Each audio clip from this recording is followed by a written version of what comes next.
मेवात जिले में पिछले कई वर्षों से बीपीएल प्लाटों पर कब्जा पाने के लिए घूम रहे पुन्हाना उपमंडल की ग्राम पंचायत डुडौली के गरीब परिवारों को मौजूदा सरपंच ने उनका कब्जा दिलाकर गरीब परिवारों को नए साल का तोहफा दिया है, जिसे बीपीएल गरीब लाभार्थियों में खुशी की लहर है।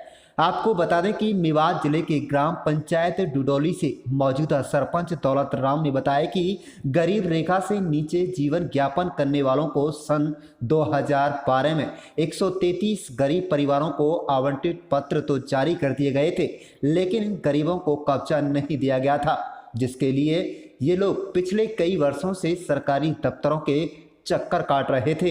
ये लोग कभी पंचायत अधिकारी तो कभी जिला उपायुक्त से प्लाटों पर कब्जा दिलाने की गुहार भी लगा चुके हैं, लेकिन कोई सुनवाई नहीं हुई है। उन्होंने बताया कि गरीबों को अपनी प्लाटों पर कब्जा नहीं मिलने से उनकी प्लाटों पर कुछ लोगों ने अवैध रूप से कब्जा कर लिया था।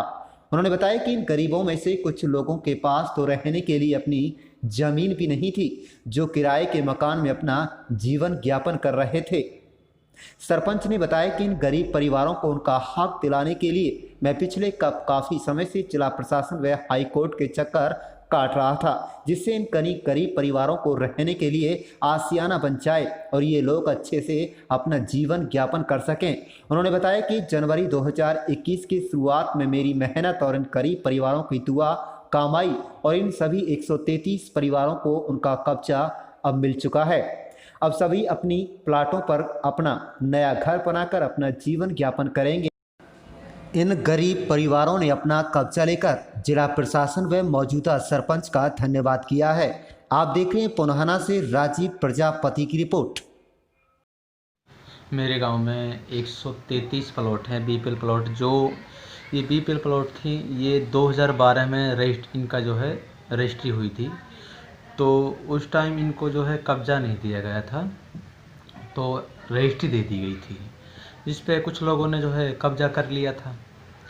लेकिन मैंने इसको कब्ज़ा खाली कराकर हाई कोर्ट पहुंचकर और जो है प्रशासन से मतलब कार्रवाई करके इसको मैंने जो है आज दिनांक 17/1/2021 को जो है उनके हैंड ओवर कर दिया है। अब जो है इसमें बहुत से व्यक्ति ऐसे भी थे कि जिनके पास अपना बिल्कुल ही मतलब आश्रय नहीं था, रहने के लिए ज़मीन नहीं थी, वो किराए पर रहते थे। तो अब वो क्या है कि अब वो व्यक्ति अपने यहाँ रहने के लिए जो है अपने मकान बनाएंगे, और कुछ व्यक्ति इन्होंने जो है PMAY के तहत इन्होंने फार्म अप्लाई कर रखा है, लेकिन कोरोना के तहत जो है सरकार की फंडिंग शॉर्ट होते हुए जो है उनका पैसा भी डल नहीं पाया। आगे जैसे भी कोई बात आती है उनका पैसा डल जाएगा। बात की मैं बताऊं, सच्ची बात तो ये है कि मुझे सरपंच बनते ही मैंने इसमें जद्दोजहद शुरू कर दी थी। सरपंच मुझे लगभग मुझे 5 साल हो गए अब तो, लेकिन 4 साल मैंने लगभग इसमें जद्दोजहद शुरू कर दी। 4 साल की लड़ाई तो मान लो उसकी। कुछ अड़चने भी आई होंगी आपके सामने, कुछ परेशानियाँ भी आई होंगी, जैसे पैसे की परेशानी है, किस तरह की परेशानी? अड़चन तो देखो आती है कि हाई कोर्ट भी नहीं पहुंच जाता, ठीक है। अगर आप एक एप्लीकेशन भी लगाओगे उसका भी पैसा लगता है, कि ऐसे नहीं है कि जद्दोजहद तो करनी पड़ती है। लेकिन ये है कि इन लोगों का जो है इन गरीबों का भला हो गया, कोई बात नहीं। हमने तो देखो सच्ची बात ये है कि जो गरीब आदमी रहता है उसके पास देने के लिए कुछ नहीं होता, उसके पास जो होता है आशीर्वाद होता है, प्यार होता है, नहीं प्रेम होता है, इसके सिवा उनके पास कुछ नहीं होता।